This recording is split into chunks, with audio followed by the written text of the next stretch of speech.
Bismillahirrahmanirrahim. Alhamdulillahirabbil alamin wassalatu wassalamu ala asyrafil anbiya'i wal mursalin wa ala alihi washabbihi ajmain.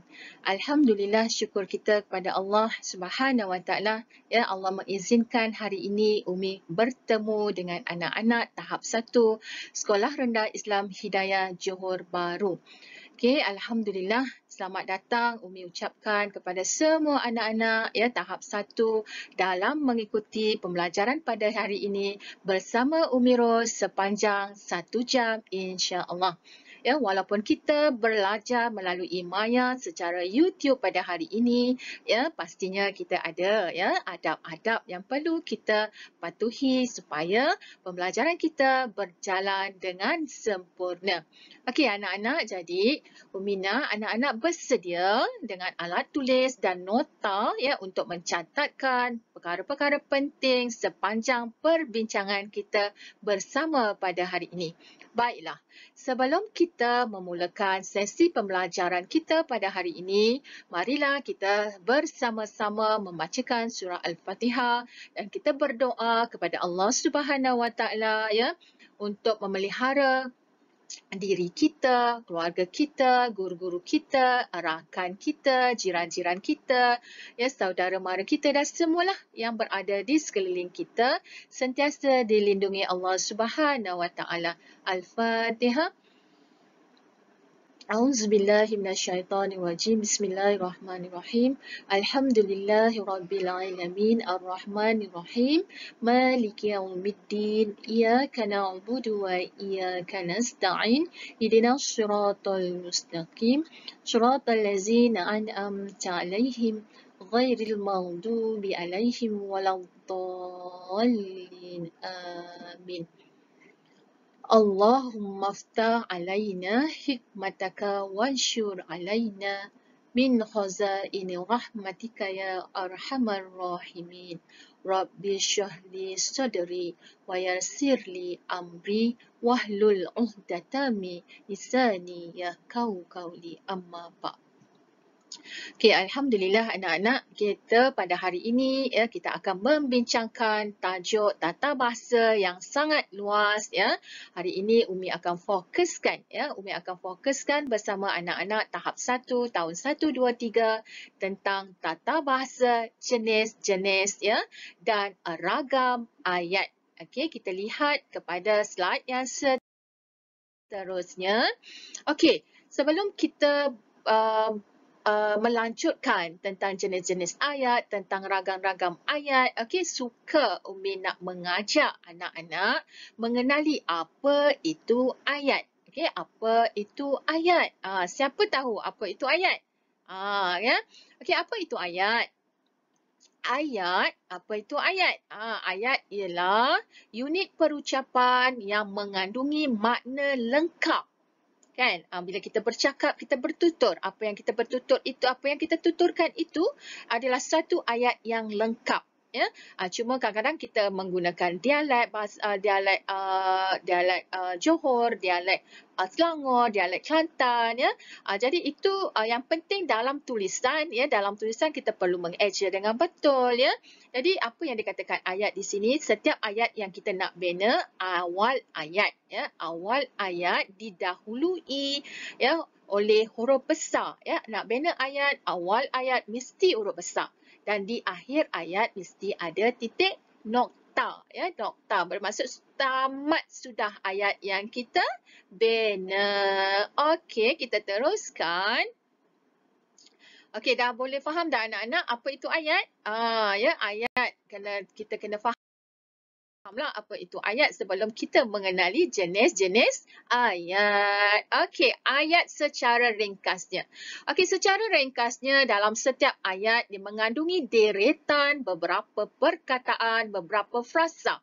Kan, maksudnya bukanlah kita nak bercakap itu, nak bertutur itu hanya satu perkataan. Ya, mungkin apa yang kita nak tutur itu orang tak faham. Ya, jadi setiap ayat mesti ada subjek. Okey, mesti ada subjek dan mesti ada predikat. Apa? Predikat. Ya, ini sangat penting dalam kita memastikan ayat yang kita bina itu sempurna. Perlu ada subjek, perlu ada predikat. Okey, mesti anak-anak tertanya-tanya kan? Okey, yang dah tahu, Alhamdulillah. Yang tak tahu, tak apa. Umi akan terangkan di sini. Subjek. Apa itu subjek? Subjek ialah frasa nama. Dia bukan hanya benda, dia boleh juga merangkumi manusia, haiwan, tumbuh-tumbuhan. Sebab frasa nama ni suatu yang luas. Ya. Kemudian apa itu predikat? Apa itu predikat? Menerangkan. Ya. Tentang sesuatu cerita ya yang kita nak ceritakan tentang subjek. Maksudnya keterangan lah. Maksudnya perkara yang kita nak maklumkan, yang kita nak sampaikan, maksud nak ceritakan. Ya, itu kita katakan sebagai predikat. Menerangkan sesuatu tentang subjek. Okey, contoh yang di sini kita lihat. Okey, Mujahid bijak.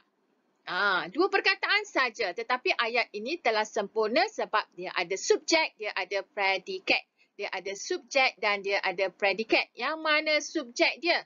Okey, subjek dia ialah Mujahid. Okey, mana pula dia punya predikat? Predikat di sini, bijak. Okey, nampak tak anak-anak? Di sini kita telah tahu bahawa ada subjek, ada predikat, telah lengkaplah ayat ini walaupun ayat ini pendek. Dan kamu pastikan di sini ya, ayat tersebut, ayat ini yang mana dia mengandungi apa? Dia mengandungi satu subjek dan satu predikat. Okey, ada soalan? Dari peringkat awal insya-Allah kan senang insya-Allah. Jadi seterusnya kita lihat ayat yang kedua. Okey, ayat yang kedua kita lihat di sini. Okey, sebentar ayat Umi. Okey, ayat yang kedua kita lihat ya, yang ni kita dah bincangkan tadi subjek dan mana subjek dan yang mana predikat ya. Subjek perkara frasa nama, predikat itu ialah keterangan yang kita nak sampaikan, cerita tentang subjek. Okey. Yang kedua, Imran. Imran bermain di taman. Kan? Cuma ayat ini bermain di taman itu lebih panjang sedikit ya daripada ayat yang pertama. Ya, tapi ayat ini juga mengandungi subjek dan predikat dan dikategorikan sebagai ayat yang lengkap. Okey, di sini subjek dia apa? Imran. Okey, manakala predikat dia apa? Pandai. Predikat dia ialah bermain di taman. Okey, bermain di taman sebagai predikat, pandai, dan Imran sebagai subjek. Dan jangan lupa apabila membina ayat, pastikan awal ayat huruf besar. Ya. Okey, sama ada dia nama orang ke, bukan nama orang ke, maksudnya dekat sini nama khas ke, nama am ke, nama awal ayat mesti ditulis dengan huruf besar dan di akhir ayat mesti ada titik nokta. Okey? Okey, baik. Seterusnya kita lihat di sini. Okey, kita lihat slide yang seterusnya. Ya, kita akan membincangkan yang lebih terperinci. Okey, sebelum tu jom kita kenal sama ada ayat yang diberi ini sempurna sebagai satu ayat. Okey, kita lihat di sini. Okey, kita lihat. Anak Pak Yusof yang bernama Aulia itu. Anak Pak Yusof yang bernama Aulia itu. Siapa kata ayat ini lengkap? Tulis betul pada ruangan chat atau ruangan komen masing-masing. Siapa yang tulis kata ayat ni betul, tulis betul. Siapa kata ayat ni salah, tulis salah. Ingat, dalam ayat mesti ada subjek, dalam ayat mesti ada predikat. Sekurang-kurangnya satu ayat itu mengandungi satu subjek dan mengandungi satu predikat. Ya, subjek ialah frasa nama yang diceritakan, predikat ialah keterangan ataupun cerita yang berkenaan tentang subjek tersebut. Sudah? Okey, ayat ini salah. Ya, sebab apa? Tidak ada predikat. Tidak ada predikat. Jadi ayat ini tidak lengkap sebagai satu ayat yang sempurna. Okey, kita lihat yang kedua. Okey, yang kedua. Di dalam kelas itu banyak sampah. Kan? Di dalam kelas itu banyak sampah. Suka tak dengan sampah? Ya, Umi yakin ya, Umi yakin tak ada siapa pun yang suka dengan sampah kan, sama ada di sekolah maupun di rumah, walau di mana saja kita berada, pastikan ya kita mengutamakan kebersihan. Nampak sampah, pungut, uruskan sampah itu dimasukkan ke dalam tong sampah. Okey, ayat ni sempurna tak sebagai satu ayat yang lengkap? Okey, siapa kata ayat ni betul sempurna, tuliskan komen pada ruangan komen ya pada ruangan chat YouTube kamu, dan siapa yang kata ayat ni salah, ayat ni tak cukup sempurna, tuliskan salah. Ya. Okey, sudah. Okey, baik, pandai. Okey, kita lihat. Ayat ini juga salah. Sebab apa? Sebab ayat ini hanya mengandungi subjek sahaja. Ya, dia mengandungi predikat sahaja. Tidak ada subjek. Kalau yang atas ini dia ada subjek sahaja, tidak ada predikat. Ayat yang kedua hanya apa? Hanya predikat sahaja, tidak ada subjek. Okey. Jadi kalau kita nak gabungkan ayat ini supaya dia menjadi ayat yang sempurna, bagaimana? Siapa pandai? Kita nak jadikan dua ayat ini, kita nak gabungkan ya kedua ayat ini sebagai satu ayat yang sempurna. Siapa nak cuba? Ya, okey. Kita boleh tulis ayat yang sama, ya, maksud yang sama, ya. Cuma kamu boleh menggunakan sama ada kamu nak bina ayat penata ke, kamu nak bina ayat yang bagaimana. Okey, cuma isi kandungan ayat ini perlu dikekalkan. Okey, boleh? Okey, siapa nak tulis pada ruangan komen silakan. Okey, ayat ini kalau kita nak gabungkan dia sebagai satu ayat yang sempurna, kita boleh tuliskan begini. Anak Pak Yusuf yang bernama Aulia itu berada di dalam kelas itu yang banyak sampah. Kita boleh ubah. Okey, kita boleh ubah sedikit-sedikit sebab makna dia yang penting maksud dia tu maksud dia sama. Okey, anak Pak Yusuf yang bernama Aulia itu berada di dalam kelas yang banyak sampah. Sempurna tak ayat tu? Ya, sempurna. Sebab apa? Dah ada subjek dan telah pun ada predikat. Cuma kita ubah sedikit struktur ayat tersebut. Okey? Okey, Umi ulang semula. Kita gabungkan yang kedua-dua salah ini, kita nak jadikan dia sebagai ayat yang sempurna. Mengandungi satu subjek dan juga mengandungi satu predikat. Okey, kita sebut di sini anak Pak Yusuf yang bernama Aulia itu berada di dalam kelas yang banyak sampah. Tapi kita tak bolehlah letak dua titik di sini.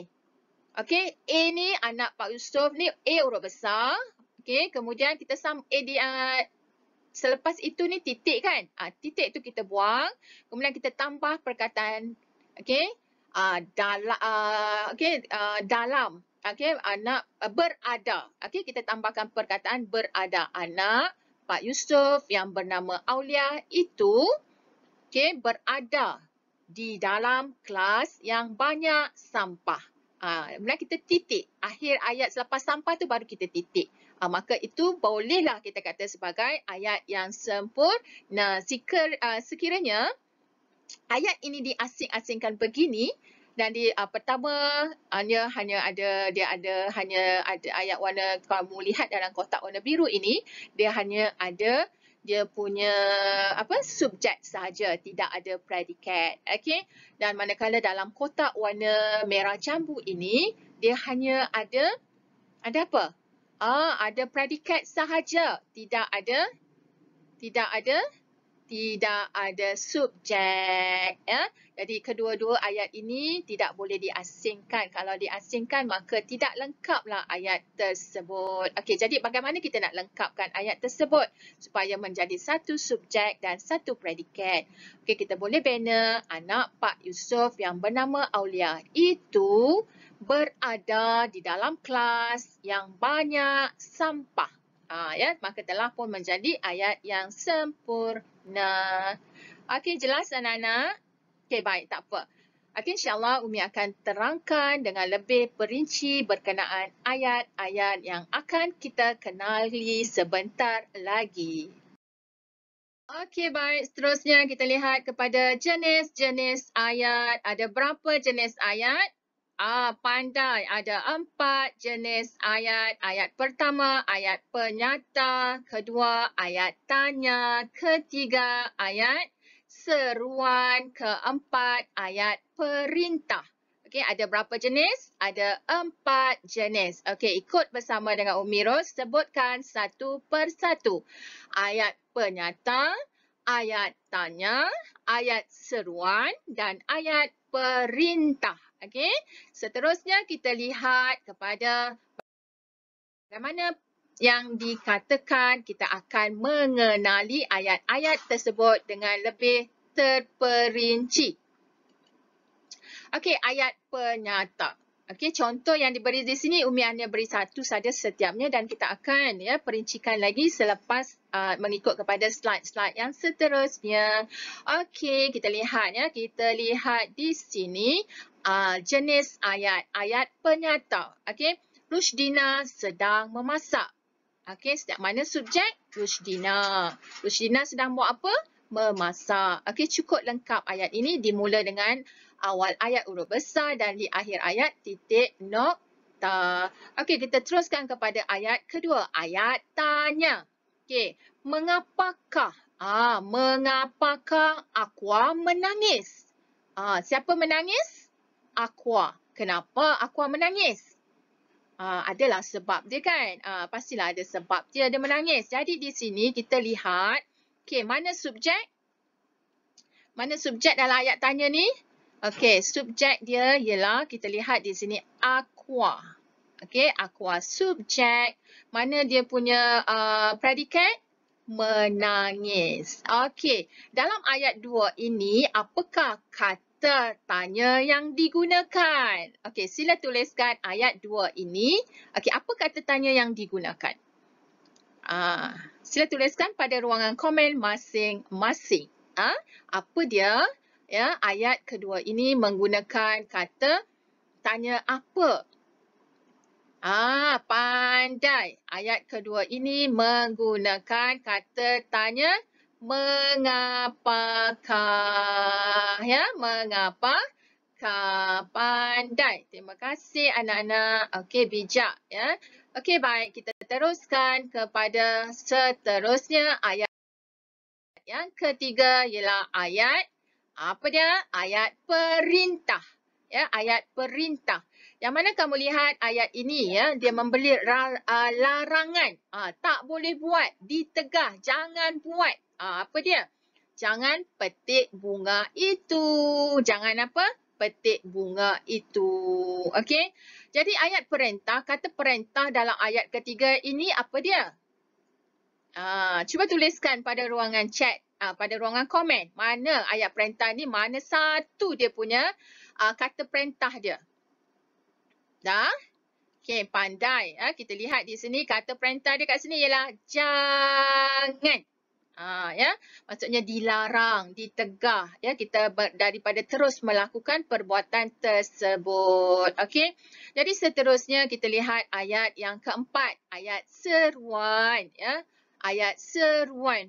Aduh, sakitnya gigiku kan. Jadi kalau dah sakit gigi kan, siapa yang pernah rasa sakit gigi? Ya Allah, ya Tuhanku, Allah sajalah yang tahu kan betapa seksanya kan. Jadi anak-anak, jangan lupa gosok gigi, bersihkan gigi sekurang-kurangnya berapa kali? Pandai 2 kali ya sehari. Itu pagi dan juga malam sebelum tidur. Okey, baik, kita teruskan.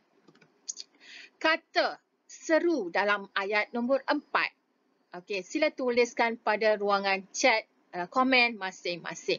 Mana satu kata seru dalam ayat seruan nombor 4? Sudah? Sudah? Okey, pandainya. Betul. Apa dia?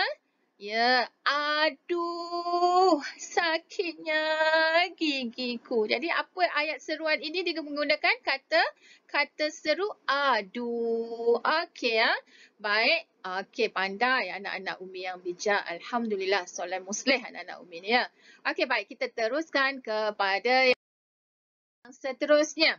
Selepas kita mengenali, okey, nanti Umi akan terangkan secara terperinci ya tentang ayat-ayat tersebut. 4 ayat utama yang perlu kita pelajari, iaitu sebutkan sama-sama dengan Umi. Ayat penyata, ayat tanya, ayat seruan dan yang terakhir ayat perintah. Okey, namun begitu, untuk mencantikkan lagi ayat-ayat tersebut, ya, di 4 ayat tersebut, kita juga perlu tahu, kita juga perlu belajar, ya, yang mana disebut sebagai ayat tunggal, yang mana disebut sebagai ayat tunggal, yang mana disebut sebagai ayat tunggal, yang mana disebut sebagai ayat majmuk. Okey, okey, kita lihat di sini ayat tunggal. Ayat tunggal ialah ada satu subjek dan satu predikat sahaja. Ya. Okey, di sini Umi ada banner 2. Ya, Umi ada sertakan contoh 2 contoh okey, berkenaan ayat tunggal. Okey, kita lihat ayat yang kedua. Okey, Auni menunggu ibu.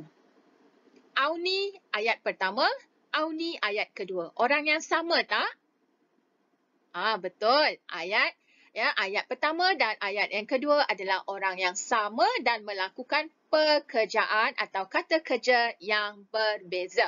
Okey, kita lihat di sini ya. Sekarang itu adalah 2 ayat tunggal yang kita bina. Jadi Auni ini sebagai subjek. Okey, Auni ini sebagai subjek, manakala kita lihat membaca buku cerita, menunggu ibu. Dia melakukan 2 kerja. Sementara menunggu ibu. Okey, yang itu adalah sebagai predikat. Subjek adalah apa dia? Kita nak ceritakan tentang orang tersebut, tentang frasa nama tersebut. Predikat ialah tentang cerita, apa yang dilakukan. Kita nak menerangkan tentang suatu subjek tersebut. Okey, jadi kita nak menggabungkan supaya ayat kita itu lebih gramatis. Ayat kita itu lebih panjang sedikit daripada ayat tunggal. Jadi kita boleh menggunakan, menggabungkan ayat tunggal ini dengan kata hubung yang sesuai. Okey, lihat ayat yang telah Umi sediakan untuk anak-anak ya. Okey, Auni. Auni membaca buku. Okey, kamu lihat Auni membaca buku cerita. Sementara menunggu ibu. Awal ayat huruf besar, akhir ayat titik nokta. Ya, di sini ada subjek, ada predikat, ada keterangan. Keterangan tu maksud apalah pula kan? Tadi ada subjek dan predikat saja. Sekarang ada pula keterangan. Okey, kita lihat nanti. Sebentar lagi Umi akan terangkan ya. Okey, dengarkan baik-baik. Auni sebagai subjek. Membaca buku cerita sebagai predikat. Ya. Auni ialah subjek, kata nama. Ataupun kita kata biasanya anak-anak akan sebut benda. Sebenarnya dia bukan setakat benda tetapi ada kata nama. Yang mana kata nama itu sangat luas. Ya. Ada manusia, ada haiwan, ada tumbuh-tumbuhan dan macam-macam lagi. Ya. Jadi hari ini anak-anak jangan silap kata subjek itu bukan setakat hanya benda tapi kita merangkumi berbagai kata nama.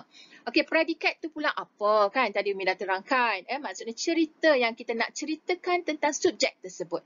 Kan? Kemudian kita nak sebut pula apa pula? Keterangan. Keterangan bermaksud kita nak menghuraikan. Kita nak menerangkan supaya lebih jelas. Maksudnya ayat itu lebih cantik. Maksudnya lebih panjang sedikit. Bermaksudnya kita perluaskan predikat. Kita dengan memberi keterangan lebih lanjut. Sebab apa dia baca buku? Sebab sementara menunggu ibu. Kan? Mungkin dia dekat rumah dia seorang-seorang. Mungkin dia dekat sekolah ke. Ibu datang lambat ke. Ada kerja yang perlu diuruskan dan sebagainya. Nah, okey, dan kita lihat di sini dia menggunakan kata hubung sementara. Okey, jadi kata hubung sementara digunakan dalam ayat majmuk di sini. Okey, faham tak anak-anak? Faham? Okey, baik. Alhamdulillah. dua ayat tunggal, ya, kita gabungkan menjadi satu ayat majmuk menggunakan kata hubung yang sesuai.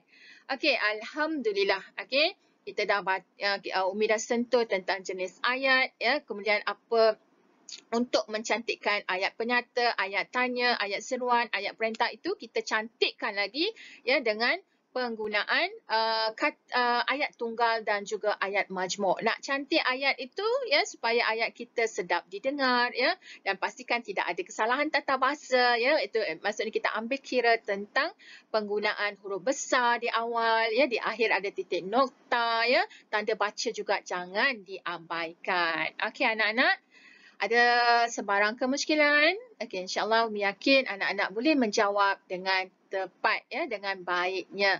Okey, setakat itu Umi terangkan tentang ayat majmuk dan Umi akan teruskan dengan slide yang seterusnya.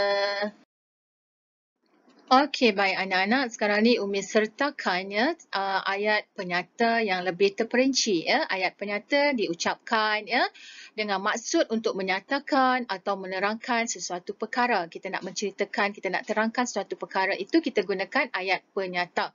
Ya, ayat penyata juga dikenali sebagai ayat berita ataupun ayat keterangan sebab kita nak bercerita, kan. Okey, jadi kita gunakan ayat penyata untuk menyampaikan sesuatu hal ataupun menyampaikan sesuatu perkara. Okey, contoh. Okey, contoh di sini yang Umi sertakan, rumah itu besar. Ya, rumah itu besar. Rumah itu, ya, itu adalah subjek. Besar itu adalah predikat. Okey, ayat yang kedua. Izzat membawa ayahnya ke klinik. Okey, Izzat ialah subjek, membawa ayahnya ke klinik, itu ialah predikat, ya. Kemudian ayat 3, bungkusan tersebut daripada kakaknya. Bungkusan tersebut daripada kakaknya. Bungkusan tersebut ialah subjek. Pandai.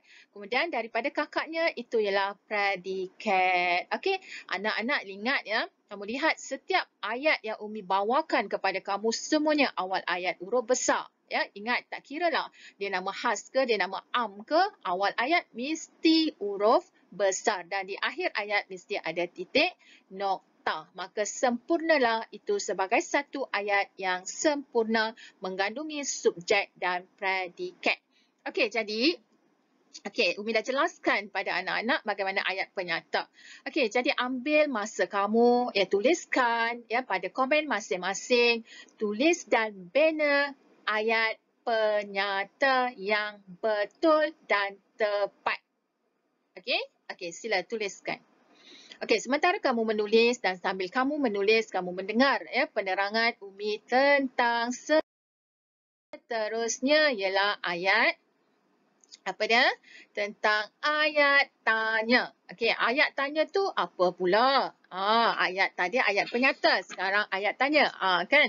Ayat tanya ialah ayat yang kita gunakan untuk tujuannya menanyakan sesuatu perkara, menanyakan sesuatu hal, ya, kita nak tahu, kan?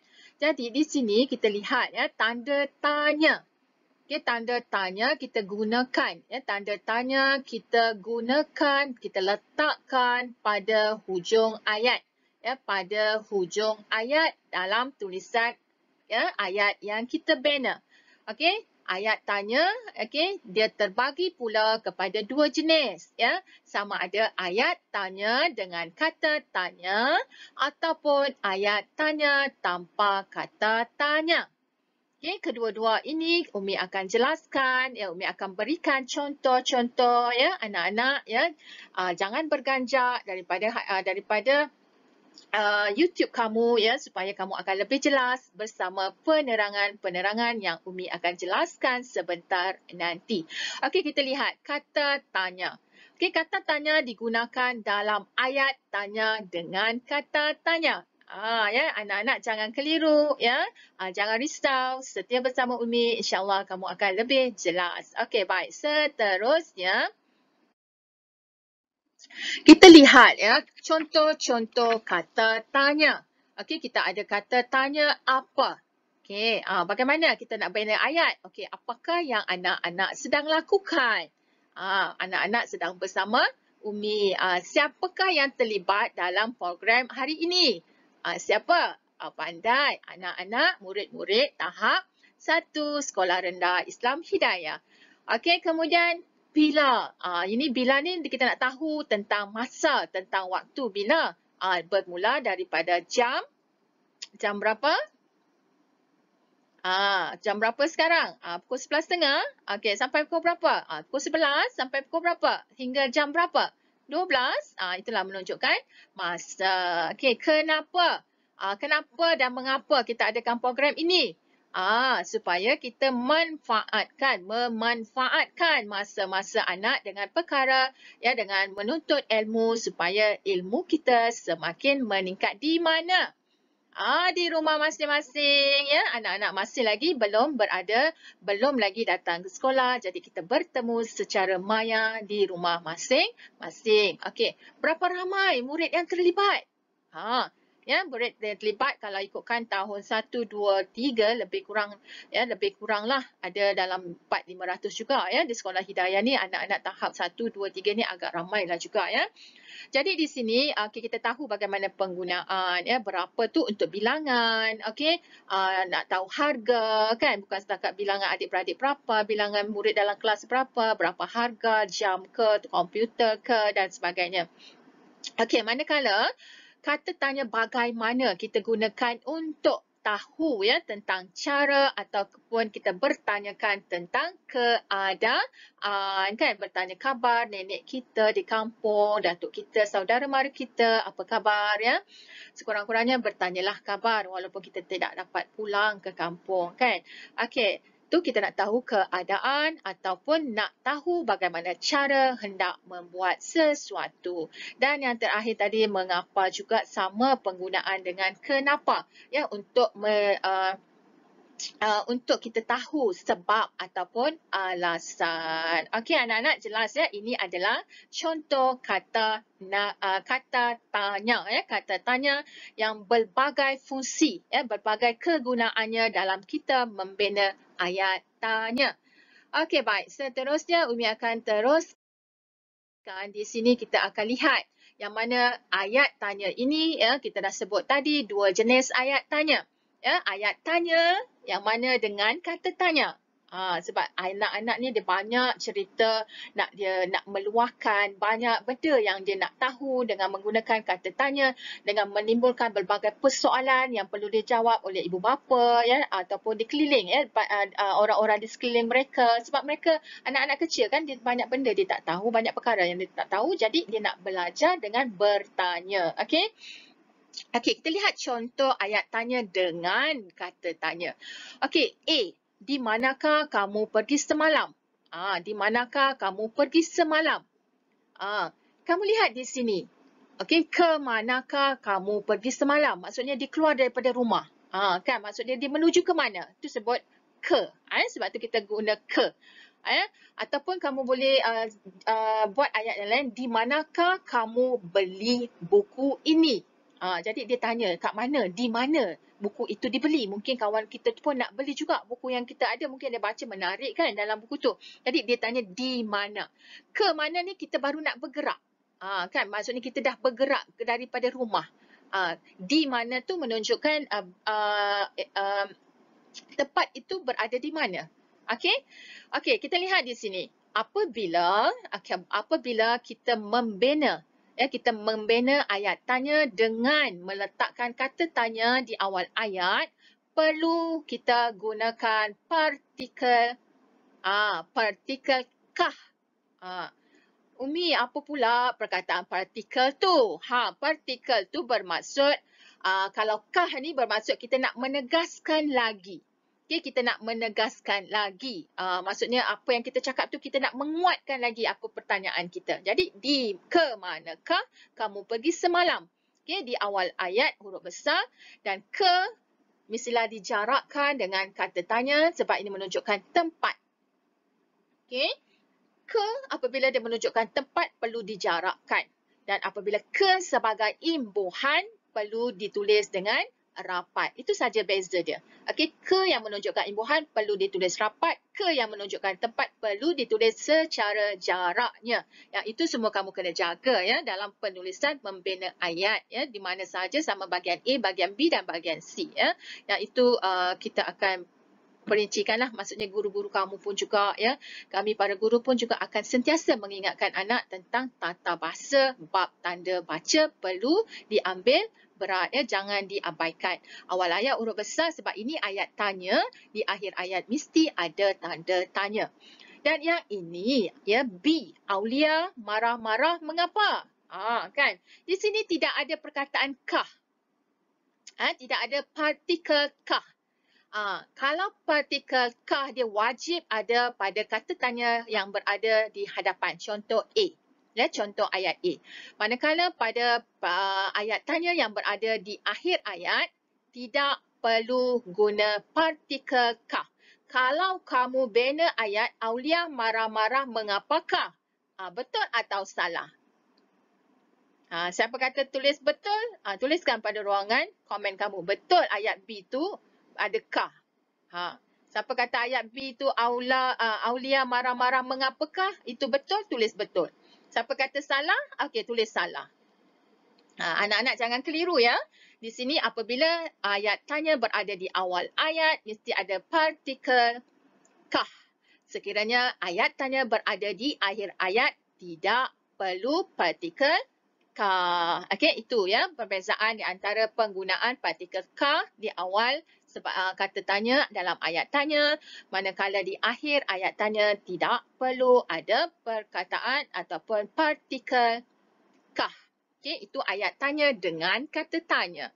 Okey, seterusnya kita lihat ayat tanya tanpa kata tanya. Tidak ada kata tanya dalam ayat ini.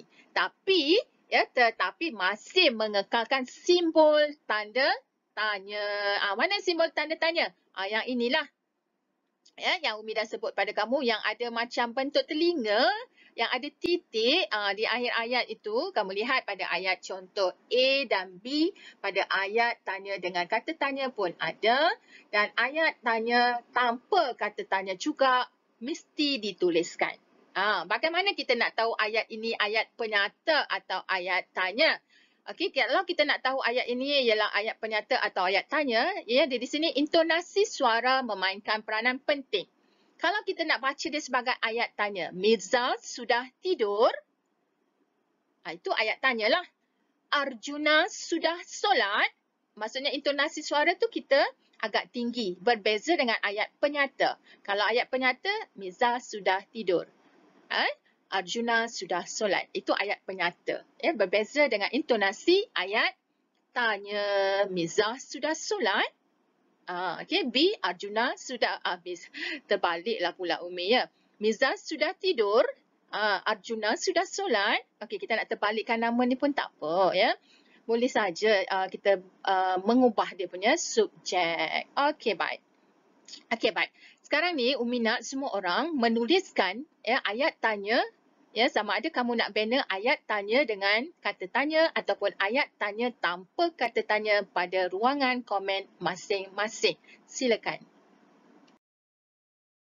Okey, baiklah anak-anak, Umi teruskan kepada ayat seruan. Apa itu ayat seruan? Okey, ayat seruan ya kita gunakan untuk melahirkan perasaan. Okey, perasaan bagaimana? Perasaan terkejut, perasaan hairan, okey, perasaan gembira, perasaan sakit, benci dan sebagainya.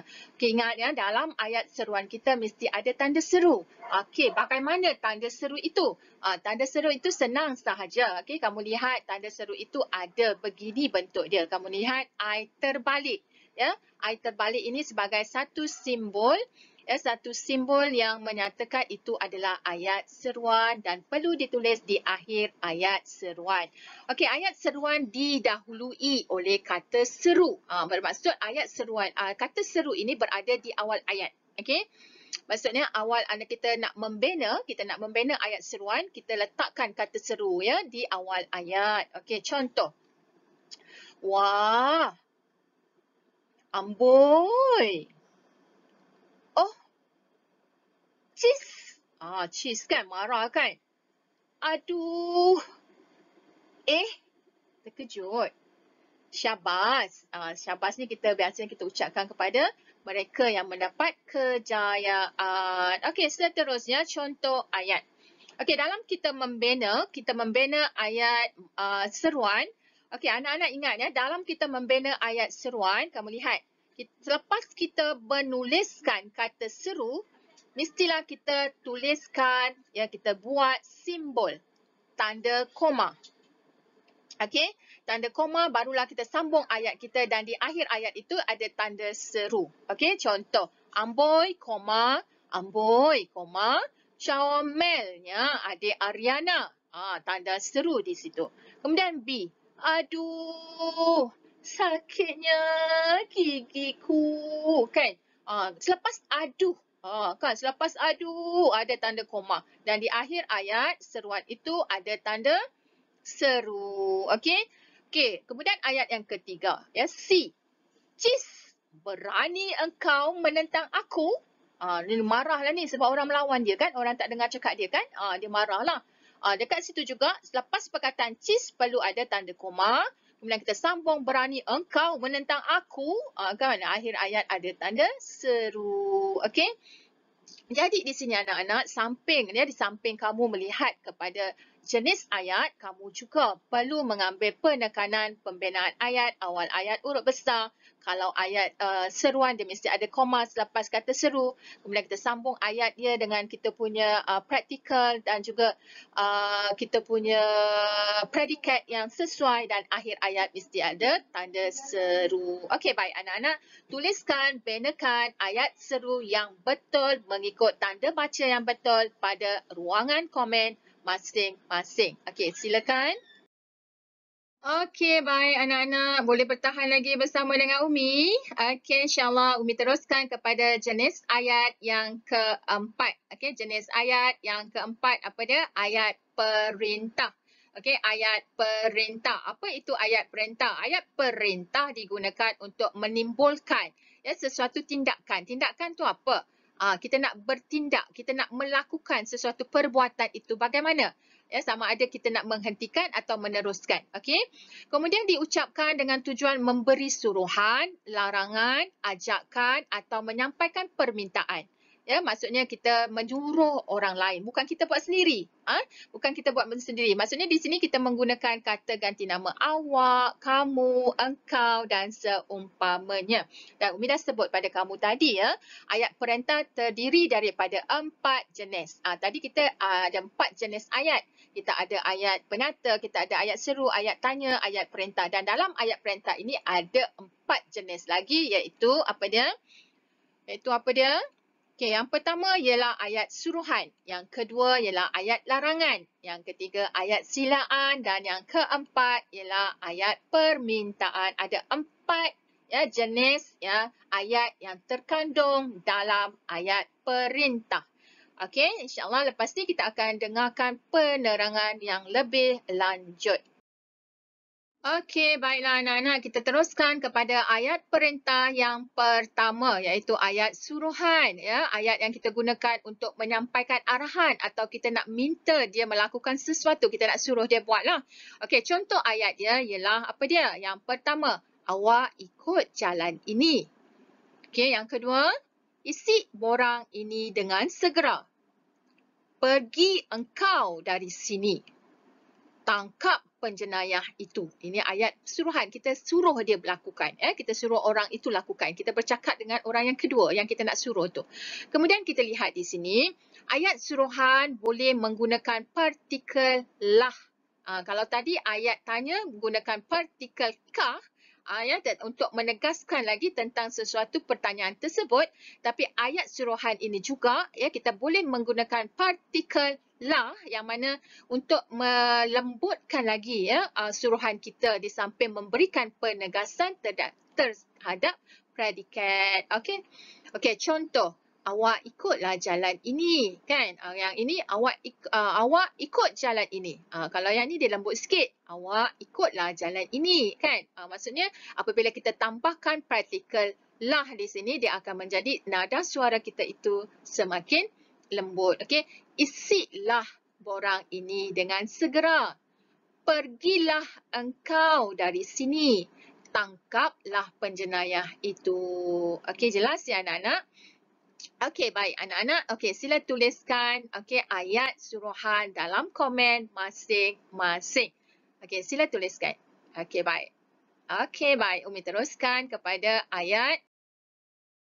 Okey, ayat suruhan yang ayat perintah yang kedua, iaitu apa dia? Ayat larangan. Ya, ayat larangan. Okey, ayat ini diucapkan untuk menghentikan sesuatu perbuatan. Maksudnya dia melarang, jangan meneruskan. Ya, dengan menggunakan kata larangan. Kata larangan tu seperti apa? Seperti jangan, usah.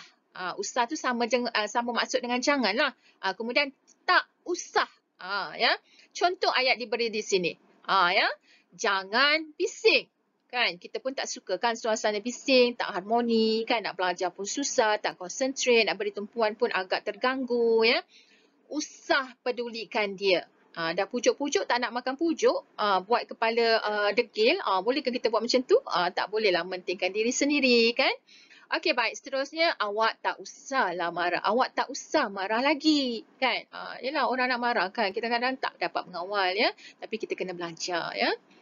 Okey, kita lihat tambahkan praktikal. Ya, tambahkan partikel lah. Okey, contoh. Janganlah bising kan. Lembutlah sikit. Usahlah pedulikan dia. Okey, awak tak usahlah marah lagi. Ya, tak usah marah lagi. Maksudnya ayat yang ada perkataan partikel lah, dia akan menjadi ayat itu lebih lembut. Okey, seterusnya kita lihat kepada ayat silaan, ya, ayat perintah yang ketiga. Okey, apa dia? Ayat yang diucapkan untuk menjemput. Kita nak mengundang orang datang rumah kita ke, menghadiri program kita ke, kan? Maksudnya kita nak mempersilakan seseorang itu datang ke rumah kita dalam menyertai majlis kita dan sebagainya, ya. Contoh kita letak kat sini kan, penggunaan kata silaan. Apa dia? Sila jemput, kan? Maksudnya sila dan jemput itu satu perkataan yang mana kita nak mengajak seseorang itu dengan secara lembutlah beri khemah. Contohnya ayat dia yang diberikan, yang Umi letakkan di sini ialah sila beratur. Okey. Kemudian apa dia? Jemput duduk. Sila datang lagi. Jemput minum teh. Kan? A, B, C, D. Ya, ada dua yang menggunakan kata silaan sila. Ada dua ayat yang Umi sertakan dengan menggunakan kata silaan jemput. Okey. Okey, kata larangan, ya, kata silaan dan permintaan boleh menggunakan partikel lah untuk melembutkan ayat. Maksud nada suara kita, ayat tersebut nampak lebih lembut didengar. Okey.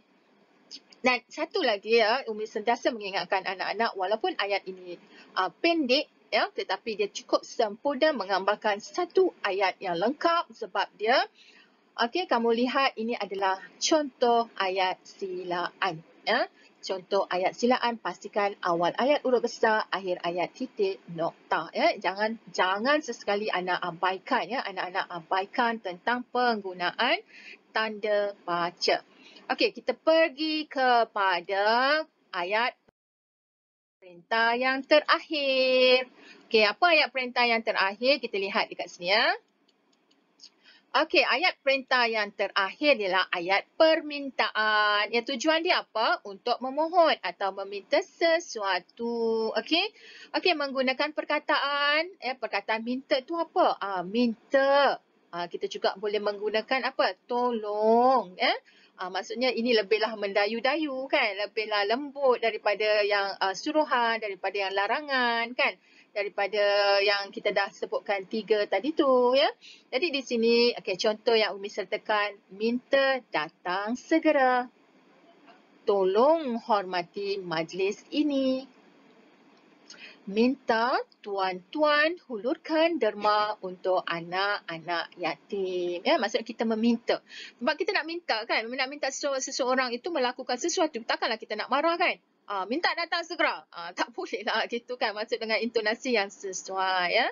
Okey, baik, seterusnya maka tamatlah ayat perintah kita yang keempat ya. Maka selesailah ya tajuk kita untuk jenis-jenis ayat. Okey, kita ada Umi ulang semula ya, kita ulang semula.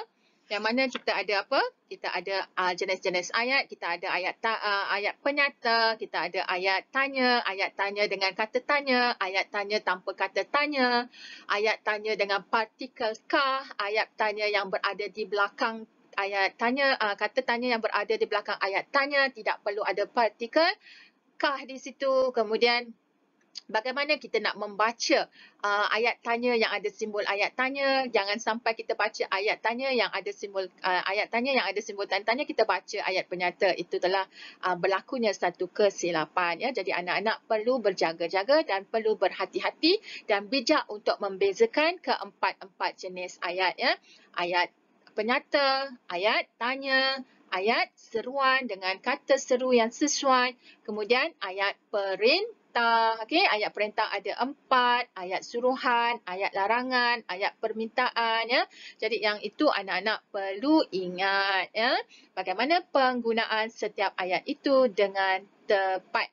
Okey, baik. Sekarang ni Umi nak semua orang menuliskan komen dengan membina ayat permintaan dengan menggunakan perkataan minta ataupun tolong, atau nak buat dua-dua sekalipun boleh, dipersilakan.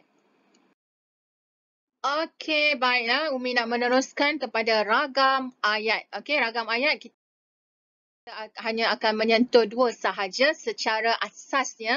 Ya, ragam ayat yang Umi akan sentuh ialah kamu lihat di sini apa itu ragam ayat ya, jenis ayat yang dilihat dari segi benaan ya, sama ada kita membina sebagai ayat itu sebagai ayat aktif ataupun kita bina ayat tersebut sebagai ayat pasif.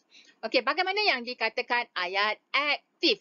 Okay, ayat aktif ya, ayat aktif yang mana ya mengandungi kata kerja yang mengutamakan subjek asal. Apa maksud subjek asal? Subjek asal bermaksud pelaku. Apa itu pelaku? Pelaku ialah orang yang melakukan ya, orang yang melakukan pekerjaan tersebut. Okey, itu kita sebutkan ayat aktif dia mengutamakan pelaku, manakala kita lihat ayat pasif ya, dia mengutamakan apa? Ya, yang mana ayat pasif juga mengandungi kata kerja, tetapi dia mengutamakan objek. Ya, objek. Yang tadi tu aktif kita utamakan pelaku ataupun subjek. Yang kedua ini ayat pasif dia mengutamakan objek. Okey, seterusnya kita lihat bagaimana contoh-contoh yang telah Umi sertakan di sini ya. Okey, baik anak-anak, sekarang ni Umi paparkan kepada kamu ya, mengingatkan semula kata ganti nama yang saling berkaitan tentang pelaku tadi, pertama, kedua dan ketiga. Okey, pertama aku, saya, better, okey. Better, hamba, kita, kamu. Okey, kedua ialah pelaku yang kedua ya. Siapa itu? Awak, okey, kamu, emu, anda, engkau, kau, tuan hamba, kalian ya, tuanku. Dan yang ketiga ialah dia, ia, ya, beliau, baginda ya, mereka, seterusnya nya. Okey, itu sebagai ulang kaji sepintas lalu. Okey, baik. Seterusnya kita teruskan kepada ayat aktif, ayat yang mengutamakan pelaku ya, yang mana pelaku itu kamu lihat berdasarkan pada contoh yang Umi sertakan di sini. Yang pertama, Imran membaca buku cerita. Yang kedua, ibu menggoreng ikan. Ya, pelaku itu berada di awal ayat, manakala objek itu berada di belakang ayat, dan pastikan awal ayat huruf besar dan di akhir ayat itu titik nokta. Okey, anak-anak jangan lupa, okey, sila tuliskan dan bina ayat aktif pada ruangan komen masing-masing. Silakan. Okey, seterusnya ayat pasif, ayat yang mengutamakan objek ya, ayat mengutamakan objek. Contoh, buku cerita dibaca oleh Imran. Buku cerita dibaca oleh Imran, ikan digoreng oleh ibu. Yang mana objek itu berada di awal ayat. Buku cerita ikan berada di awal ayat. Manakala pelakunya berada di belakang. Itu adalah ciri-ciri ayat pasif. Okey, anak-anak dipersilakan membina ayat pasif pada ruangan komen masing-masing. Silakan. Baik, seterusnya kita lihat ya ayat aktif dan ayat pasif dalam jadual ya, Satu, Naila membeli coklat itu. Coklat itu dibeli oleh Naila, membeli dibeli. Kedua, saya memasak bubur nasi untuk adik, bubur nasi saya masak untuk adik, memasak saya masak. Kamu patut membasuh kasut itu. Kasut itu patut kamu basuh. Ya, membasuh kamu basuh. Mereka mendirikan kemah itu. Kemah itu didirikan oleh mereka. Okey, mendirikan, didirikan. Okey, ingat ya, ayat pasif tidak ada perkataan ataupun imbuhan ya. Perkataan ataupun yang mengandung imbuhan menge, menye, itu semua tidak ada dalam ayat pasif. Ya, kalau kamu lihat ayat yang kedua dan ayat yang ketiga tidak ada perkataan imbuhan ya, di dan juga perkataan oleh pada ayat kedua dan ayat ketiga. Kenapa begitu? Sebab pelaku pertama saya, pelaku kedua kamu ya tidak boleh dimasukkan diiringkan perkataan oleh pada ayat pasif yang dibina. Ya, berbeza dengan ayat yang pertama dan keempat, di situ menggunakan watak ya. Watak itu siapa? Kata ganti, maksudnya nama sendirilah. Dan manakala nama pada kata ganti pelaku ya yang ayat keempat kita menggunakan perkataan mereka merupakan kata ganti nama ketiga. Kata ganti nama ketiga boleh menggunakan oleh. Yang penting kata ganti nama pertama dan kedua tidak boleh dimasukkan perkataan oleh pada ayat pasif yang dibina. Okey, jelas ya anak-anak? Okey, insyaAllah kita akan teruskan seterusnya dengan beberapa latihan. Okey, bersedia semua? Okay, baik, jom uji minda seterusnya. Kita lihat lengkapkan ayat berdasarkan kepada gambar. Jawab jawapan yang pertama, kucing. Pilih jawapan dekat atas. Okey, tuliskan jawapan pada ruangan komen masing-masing. Okey, pandai. Seterusnya, kita lihat jawapan dia apa? Kucing mengejar tikus. Okey, seterusnya ayat yang kedua. Okey, ayat yang kedua berdasarkan kepada gambar. Guru itu buat apa? Okey, pilih jawapan di atas. Tuliskan jawapan kamu pada ruangan komen. Okey, baik. Pandai, bijak, anak-anak Umi. Okey, guru itu apa? Mengajar murid-murid. Okey, seterusnya kita lihat ayat yang ketiga. Okey, lihat gambar apa yang berlaku. Datuk Umar, tuliskan jawapan. Okey, tuliskan jawapan pada ruangan komen masing-masing. Okey, baik. Pandai. Okey, jawapan dia apa? Datuk Umar pandai bercerita bijak. Okey, kita teruskan kepada ayat yang keempat. Lihat gambar apa yang berlaku. Mereka pilih jawapan pada ruangan jawapan yang disediakan. Ya. Tuliskan jawapan kamu pada ruangan komen kamu. Okey, pandai. Bijaknya. Okey, kita lihat jawapan dia apa. Mereka bermain buaian. Okey, seterusnya yang terakhir untuk melengkapkan ayat. Ini gambar siapa? Gambar postman. Apa yang berlaku? Apa yang dilakukan oleh postman itu? Pandai. Tuliskan jawapan kamu pada ruangan komen. Okey, pandai. Jawapan dia ialah menghantar surat. Bijak anak-anak Umi. Okey, tepukan untuk semua anak-anak yang mengambil bahagian dan menjawab dengan tepatnya. Okey, seterusnya kita pergi pada uji minda yang kedua. Okey, yang ini senang sahaja. Okey, padankan kata seru yang kita dah belajar tadi. Amboi, aduh. Okey, mana satu jawapan dia? Aduh. Tuliskan jawapan kamu pada, binakan ayat aduh tu sambungan dia apa pada ruangan komen kamu masing-masing. Okey. Okey, pandai. Kita lihat bagaimana jawapan dia. Amboi. Cantiknya kasut kamu. Kan? Aduh. Sakitnya kakiku. Kan? Okey, pandai.